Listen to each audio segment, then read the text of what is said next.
Bloch कौम परस्त रहनुमा और बलूचिस्तान लिबरेशन फ्रंट के सरबराह डॉक्टर अल्लाह नज़र बलोच ने कहा है कि बलूचिस्तान में निचली सतह की शोरिश नहीं बल्कि मुकम्मल जंग चल रही है और बलूचिस्तान को मीडिया में ब्लैकआउट का सामना है।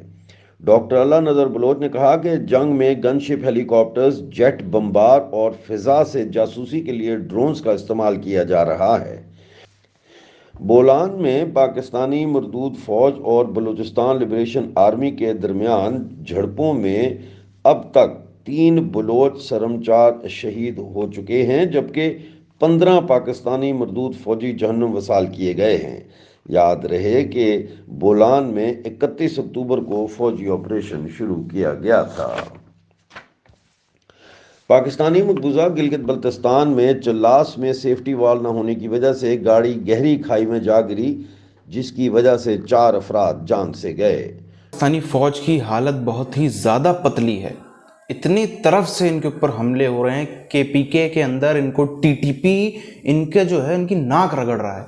सिंध के अंदर भी इनके जो है पुलिस वाले भी मारे जा रहे हैं, फौजी भी के ऊपर भी हमले हो रहे हैं। बलूचिस्तान के अंदर तो हदें पार हो गई हैं।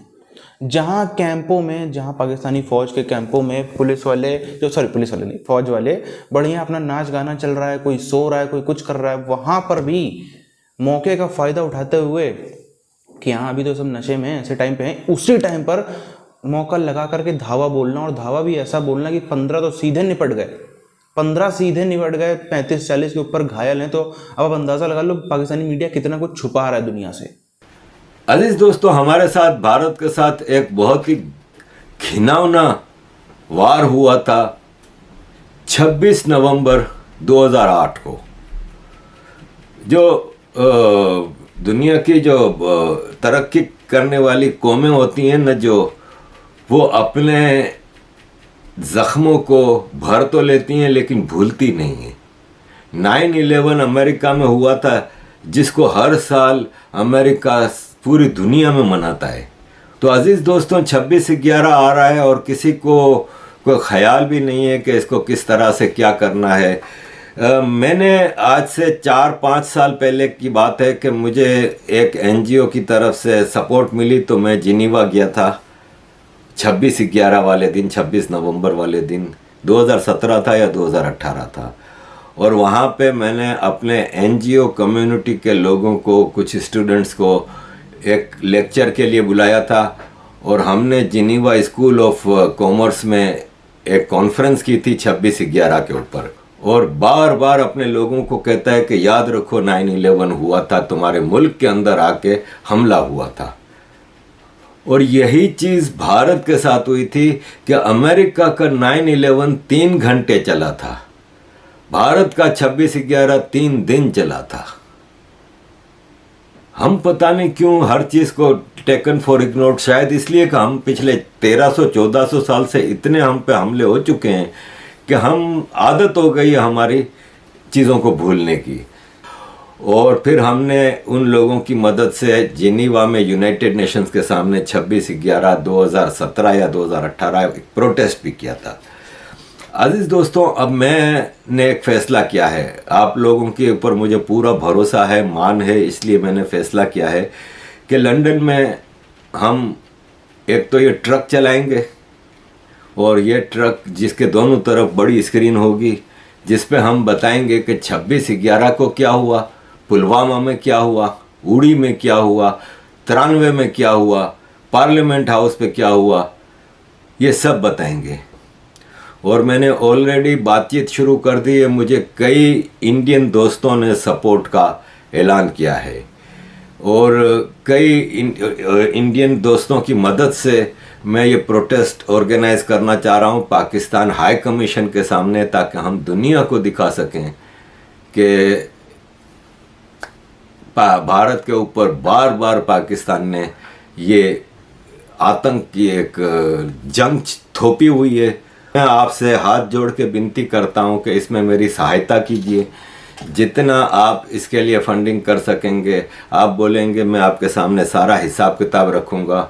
ये 2 प्रोजेक्ट हैं जिसके लिए, प्रोटेस्ट के लिए मुझे ये पैनाफ्लेक्स बनवानी है, पैम्फलेट्स बनवाने हैं, ताकि मैं पैम्फलेट भी ट्रक के साथ में सुबह से रात तक चलूँगा, और जहाँ जहाँ हम ट्रक पार्क करेंगे लंदन में, ऑक्सफोर्ड सर्कस पे, पिकाडिली सर्कस पे, वहाँ पे वो पैम्फलेट भी बांटेंगे। यूके के मेरे दोस्त या दूसरे जो डायरेक्ट मेरे बैंक अकाउंट में भेजना चाहते हैं, वो मुझे मेरी बैंक डिटेल ले सकते हैं। मुझे आप ईमेल कर सकते हैं, जिनके पास मेरा व्हाट्सअप नंबर है व्हाट्सअप कर सकते हैं, जो ट्विटर के मैसेंजर पे भेज दें, फेसबुक के मैसेंजर पे भेज दें, इंस्टा के मैसेंजर पे भेज दें रिक्वेस्ट, मैं आपको अपनी बैंक डिटेल्स भेज दूंगा, आप बैंक में भेज दें। दुनिया को भी पता चलना चाहिए और भारत की भी यंग जनरेशन को पता चलना चाहिए, और फिर हम वो पूरी चीज़ें मीडिया पे, सोशल मीडिया पे इसको पूरी दुनिया में फैलाएंगे। हमारी मजबूरी ये है कि हाँ, भारत सरकारी तौर पे ऐसी कोई चीज़ नहीं करता, और हम आम इंडियनों को ही ये चीज़ें करनी होंगी कि हर इंडियन अपने मुल्क का सफ़ीर है, एम्बेसडर है, चाहे वो कहीं भी रहता है। तो हमें ये जंग खुद लड़नी होगी। हम एक पीस लविंग कंट्री हैं, हमारे मुल्क में आके हम पे आतंक थोपी जाती है, फिर भी हमारी बर्दाश्त है कि हम 1300 साल से ये चीज़ें बर्दाश्त कर रहे हैं, और हम आपके सामने सारा केस रख रहे हैं। आप बताएं कि अब हमारे पास चॉइस क्या रह गई है। तो अजीज़ दोस्तों, अगेन प्लीज़ सपोर्ट कीजिए। पाकिस्तान में आर्मी चीफ के हवाले से अभी तक चीज़ें सेटल नहीं हो रही।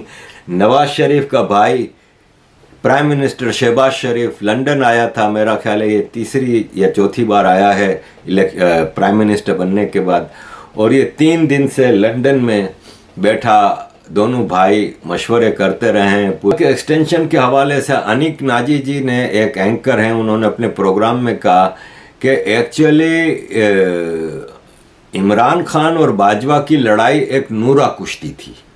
नूरा कुश्ती उस रेसलिंग को, उस कुश्ती को कहा जाता है जिसमें पहले से चीज़ें डिसाइडेड हों, मिले हुए हों, जैसे फिक्स मैच होता है। लेकिन नवाज शरीफ एक घाघ पॉलिटिशियन है, समझता है चीज़ों को। उसने शहबाज शरीफ को कहा कि इस झांसे में नहीं आना। जरदारी भी इन चीज़ों को समझ गया और उसने कहा कि हमें लाना है भाई, सीनियर मोस्ट जनरल को चीफ आर्मी बनाना है।